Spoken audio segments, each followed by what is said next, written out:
Hi, National Geographic. I'm Caitlyn, and I want to be your next science TV show host. I have a background in science. I got a Bachelor of Science in Marine Science from the University of South Carolina. Go Gamecocks! I am getting a master's degree in environmental management from Duke University's Nicholas School of the Environment, and I'll have a concentration in coastal environmental management. I have a passion for science education. I've worked with Clemson Youth Learning Institute, University of South Carolina, ironic, but only if you think of it in terms of football, and SeaWorld in Orlando, teaching kids to love the ocean. I want to be your TV show host because I've wanted to have a science TV show since I was a little girl. I love talking about science, and I think that I would do a great job because I know how to talk and teach science to 5-year-old kids.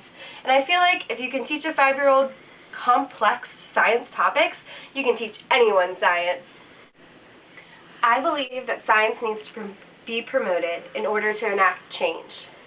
Science needs to be behind policy, but we need to get the public behind the science in order to influence the policymakers.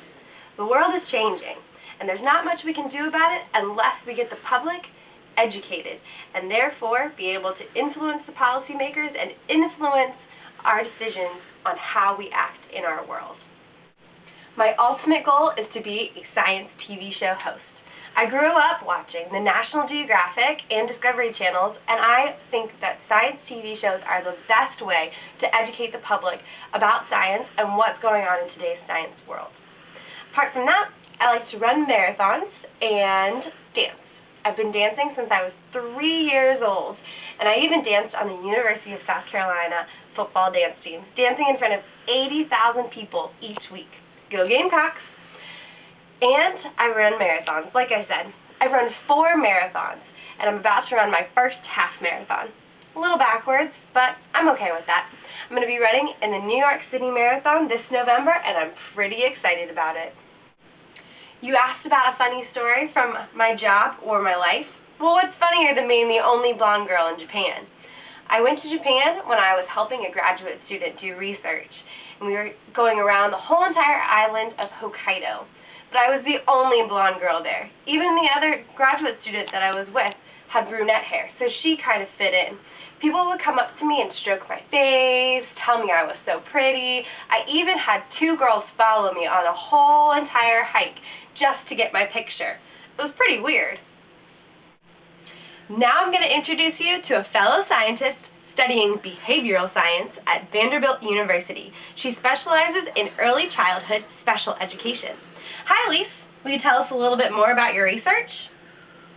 Absolutely. Currently, I'm doing research on the participation of children with disabilities in playground activities.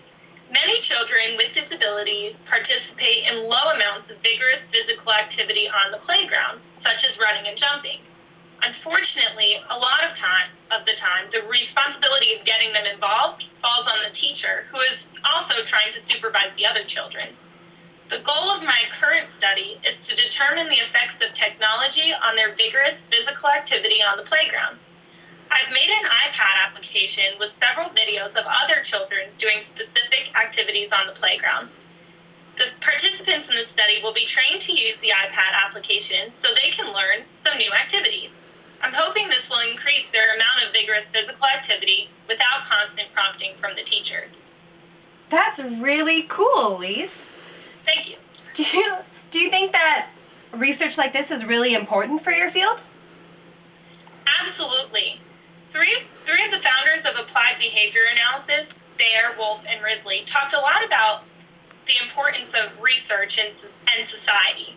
One of the things that they mentioned was the importance of research being applied.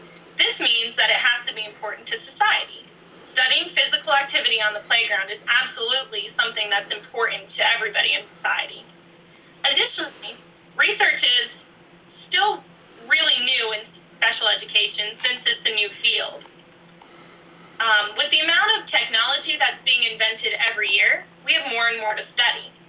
Also, in early childhood special education, we want to make sure that we're using the best practices. The earlier we start reversing some of the effects of the disability with the use of effective practices, the better. That's great. Thank you so much for joining us. And thank you, thanks. And thank you, National Geographic,